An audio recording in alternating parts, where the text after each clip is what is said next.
इसके कटने की वजह से एक हेडफोन में आवाज़ नहीं आ रही है। इसको पूरा ओपन करके मैं देख चुका हूँ, जो कि सही काम कर रहा है।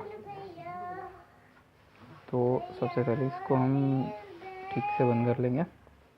उसके बाद इसको काट के इसका कनेक्शन करेंगे, जो कि मैंने कनेक्शन जो है इसका वायरिंग जो है वो YouTube से चेक किया है।